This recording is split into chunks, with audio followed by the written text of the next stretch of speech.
Kau tidak percaya? Chen Ping menatap ketiga orang yang terdiam itu, lalu membuang 3 kantong penyimpanan. Masing-masing tas penyimpanan ini berisi 2000 batu peri, yang merupakan hadiah karena bertemu denganmu. Entah kau mengikutiku atau tidak, batu peri ini milikmu. Melihat 3 tas penyimpanan itu, Lin Kevan dan 2 orang lainnya tergerak. Meski 2000 batu peri tidaklah banyak, bahkan sejumlah kecil pun tetaplah daging. Jangan sampai ketinggalan. Lin Kevan mengulurkan tangan dan mengambil tas penyimpanan. Melihat ini, Hua Zhangweng dan Mo Saiying juga bergegas mengambil tas penyimpanan. Melihat ketiga orang mengumpulkan batu peri, Chen Ping tertawa. Aku tidak mencarimu hanya untuk mendapatkan perintah pembunuhan. Kau melukai kakak tertuaku, dan masalah ini. 20.000 batu peri dianggap sebagai kompensasi atas cedera yang dialami kakakmu. Apakah menurutmu itu layak? Chen Ping menyela Lin Kevan tanpa menunggunya menyelesaikan perkataannya. Ini, Lin Kevan ragu-ragu sejenak. Dia agak bingung dengan jalan pikiran Chen Ping. Mengapa dia meminta 20.000 batu peri langsung dari kotaknya? Wajah Chen Ping sekarang tampak persis seperti wajah orang kaya baru. 30.000. Melihat Lin Kevan ragu-ragu, Chen Ping berkata, apakah kamu benar-benar akan mengambil 30.000 batu roh abadi sebagai kompensasi? Ada sedikit keraguan di mata Lin Kevan.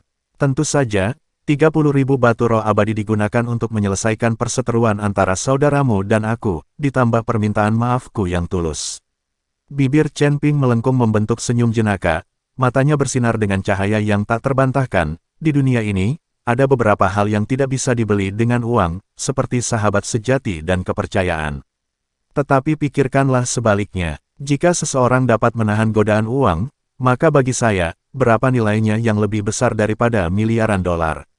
Lin Kevan, Hua Zhangweng, dan Mo Saiying saling berpandangan, ekspresi mereka berubah dari terkejut menjadi bingung, lalu berubah menjadi sedikit senyum halus yang tak terlukiskan.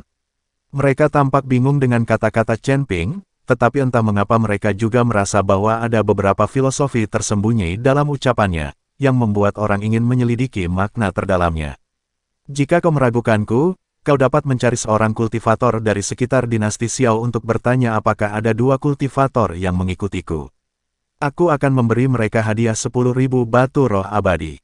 Chen Ping terus berbicara kepada ketiga orang yang kebingungan itu. Di mana kedua biksu itu? Mari kita temui mereka, tanya Mo Saiying. Tampaknya Mo Saiying sedikit mempercayainya. Mereka kabur. Mereka berdua mengambil 10.000 batu roh abadi milikku dan kabur.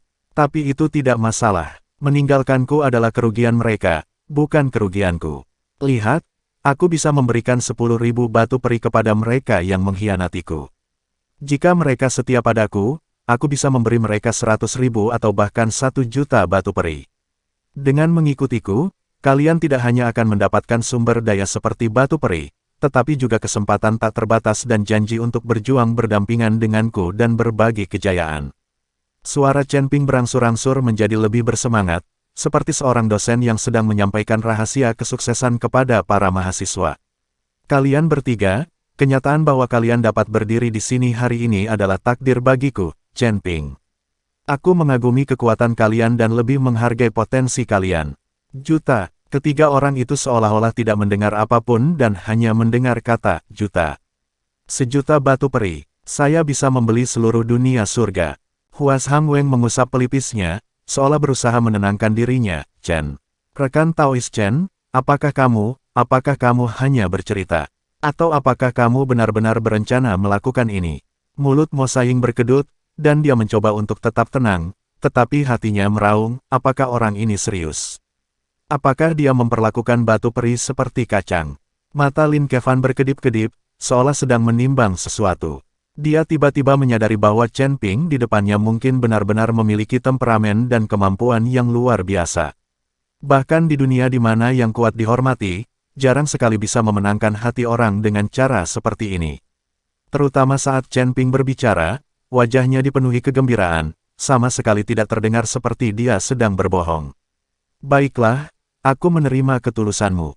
Kita tidak perlu terlibat dalam masalah perintah pembunuhan. Mengenai luka kakak tertua saya, karena Anda begitu murah hati, saya akan menerima 30.000 batu roh abadi atas nama kakak tertua saya. Namun, saya selalu jelas tentang rasa terima kasih dan dendam. Jika Anda benar-benar memberi kami sejumlah besar batu peri, saya pasti akan membalas Anda 2 kali lipat jika saya memiliki kesempatan di masa depan.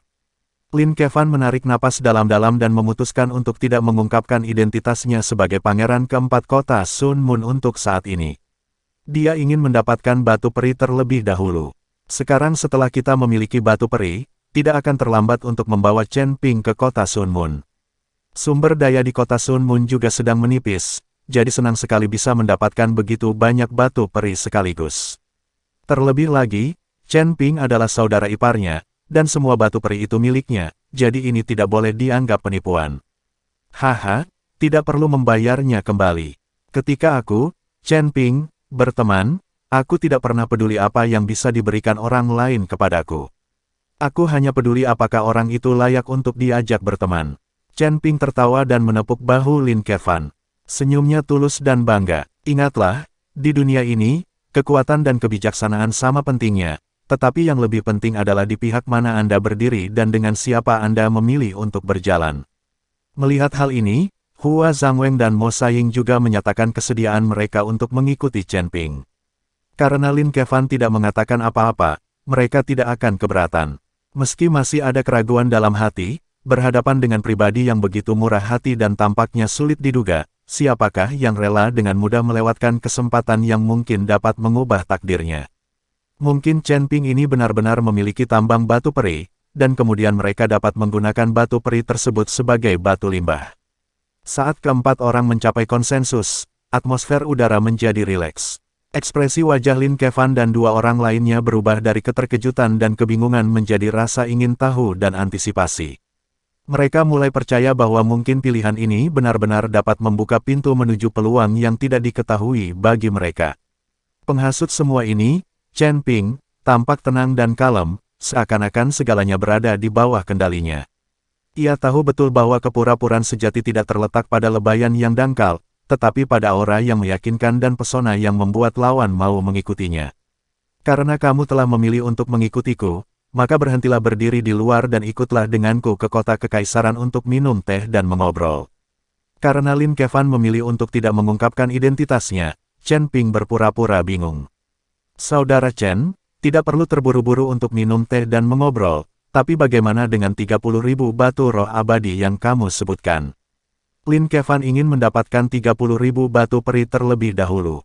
Saat ini saya tidak memilikinya, tetapi saya akan segera memberitahu pihak tambang dan meminta mereka mengirimkan batu peri itu kepada saya dalam 1 atau 2 hari. Kirim saja 100.000 batu roh abadi ke sini dan bagilah di antara kalian bertiga. Chen Ping berkata dengan santai. Melihat ini, Lin Kevan berpikir bahwa itu hanya akan memakan waktu 1 atau 2 hari dan tidak akan menunda apapun. Jadi dia mengangguk dan mengikuti Chen Ping ke dinasti Xiao. Setelah kembali ke dinasti Xiao, Chen Ping menenangkan Lin Kevan dan 2 orang lainnya, lalu pergi memberitahu Xing Daorong. Dia meminta Xing Daorong untuk mengirim semua batu peri di kota binatang buas. Chen Ping tahu bahwa apapun yang terjadi, dia akan dibawa ke kota Sun Moon pada akhirnya. Jadi Anda perlu menyiapkan beberapa batu peri untuk menyuap pangeran keempat dan memintanya mengucapkan beberapa kata-kata baik kepada Anda saat Anda tiba di kota matahari bulan. Kalau tidak, Chen Ping akan mendapat masalah besar karena memukuli saudara iparnya dan bermain-main dengan ibu mertuanya. Pangeran keempat, menurutmu seberapa banyak kebenaran yang dikatakan Chen Ping? Hua Zhangweng bertanya dengan suara rendah. Orang tua, menurutku teman Tao Chen ini sangat tulus dan tidak berbohong. Jangan selalu menilai orang lain berdasarkan standarmu sendiri. Mo Saying berkata dengan sangat tidak puas. Tampaknya orang ini memang berhasil dicuci otaknya oleh Chen Ping dan benar-benar percaya pada Chen Ping. Saya merasa apa yang dikatakan Chen Ping ada 3 bagian benar dan 7 bagian salah. Lin Kevan berkata, Pangeran keempat, karena kamu tidak percaya pada Chen Ping, mengapa kamu mengikutinya ke dinasti Xiao? Tidak bisakah kamu menangkapnya saja? Hua Zhangweng bertanya dengan ragu. Itu 70% salah, yang menunjukkan Lin Kevan tidak benar-benar mempercayai Chen Ping. Lin Kevan tersenyum dan berkata, aku tidak mengatakan aku tidak percaya padanya. Bahkan jika itu benar, itu benar. Aku yakin apa yang dikatakannya itu benar. Kalau begitu, kita bisa mendapatkan banyak batu peri. Jika apa yang dikatakannya salah, maka kita tidak akan kehilangan apapun. Itu hanya membuang-buang waktu 2 hari. Bukankah sama saja jadinya jika kita membawanya kembali ke Sun Moon City? Pangeran keempat bijaksana, Hua Zhangweng dengan cepat mengacungkan jempol. Mo Saiying memutar matanya ke arah Pak Tua Tongkat Bunga dan mendengus dingin, penjilat. Hua Zhangweng hendak marah ketika dia melihat Chen Ping masuk. Batu abadi akan tiba dalam 2 hari, jadi untuk 2 hari ke depan, kalian bertiga sebaiknya menggunakan pil abadi dan berbagai ramuan abadi untuk berlatih. Sambil berbicara, Chen Ping mengeluarkan sejumlah besar pil dan ramuan ajaib dari cincin penyimpanannya. Kali ini, Chen Ping hampir mengosongkan semua sumber dayanya hanya untuk membuat Lin Kevan dan yang lainnya percaya padanya. Chen Ping mendengar percakapan antara ketiga orang tadi. Ternyata Lin Kevan tidak sepenuhnya mempercayainya. Melihat Chen Ping mengeluarkan begitu banyak ramuan ajaib dan ramuan ajaib sekaligus, Lin Kevan dan 2 orang lainnya sedikit terkejut. Mereka tidak mengerti bagaimana satu orang bisa memiliki begitu banyak sumber daya. Chen Ping sebenarnya tidak ingin membawa begitu banyak sumber daya bersamanya, tetapi energi yang ia konsumsi dalam berkultivasi berkali-kali lipat dari kultivator lain. Dengan begitu banyak sumber daya di depannya, bahkan jika dia menggunakan semuanya, Chen Ping mungkin tidak dapat mencapai tingkat yang lebih tinggi. Rekan Taoist Chen, saya telah hidup selama ribuan tahun, dan Anda adalah orang paling dermawan yang pernah saya temui. Mengikuti Anda adalah pilihan yang bijaksana. Mo Saiying berjalan mendekati Chen Ping dan berkata dengan penuh semangat.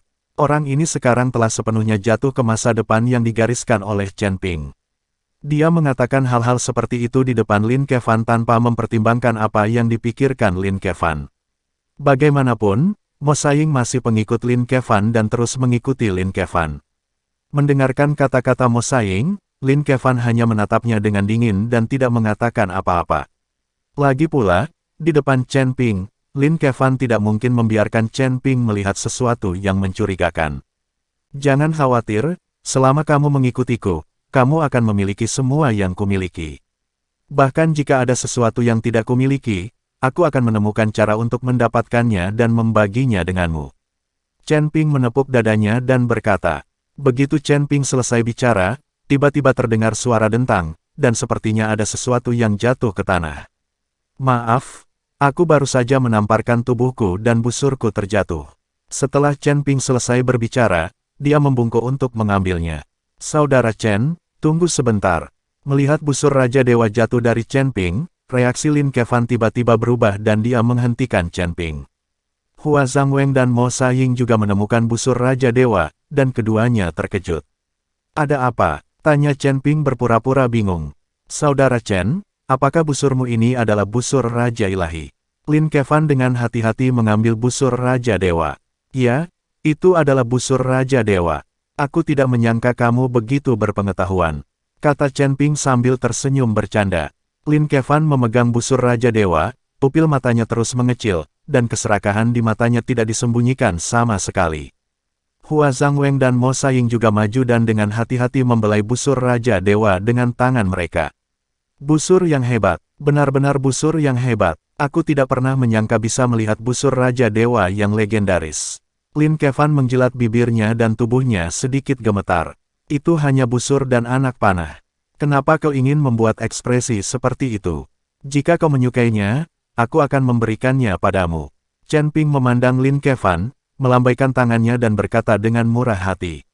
Terima kasih, Saudara Chen. Wajah Lin Kevan penuh dengan kegembiraan, dan dia hendak menyingkirkan busur Raja Dewa.